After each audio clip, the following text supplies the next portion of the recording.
Uh, let's just watch this, right? The Iranian professor just destroyed the Sky News anchor's person, right? Let's see what's happened. Iran majorly miscalculate because even now President Trump is providing Iran with an off-ramp, telling them to come to the negotiating table.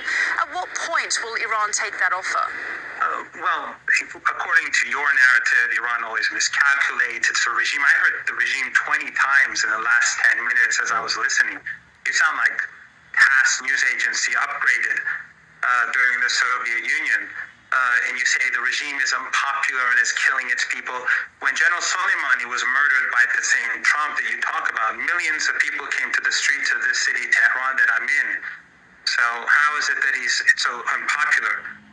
This propaganda that you're producing is only justifying aggression. What the Israeli regime did was aggression. What it did was unjustified aggression.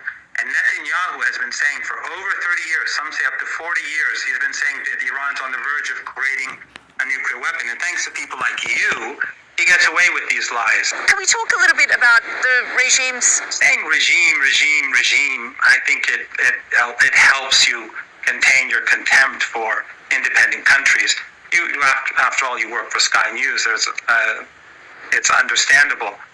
But the regime, how do you know that the Israeli regime had bases inside Iran? You're just repeating their propaganda. Of course, Israel for you is not a regime, sorry, it's a state.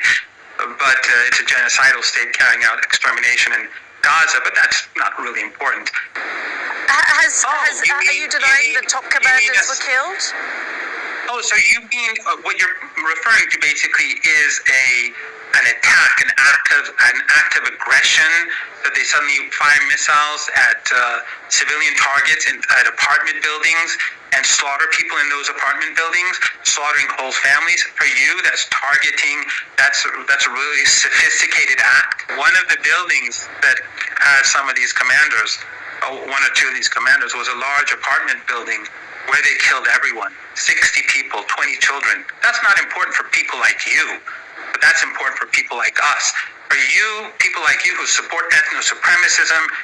We're trying to give you airtime so that you can give us the Iranian perspective on this. And we want to know, and I want to understand, Iran's position here.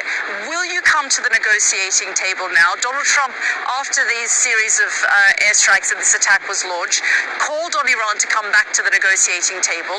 As the spokesperson of the regime, or as someone who worked closely with the negotiating team, do you believe they will come to the negotiating table now?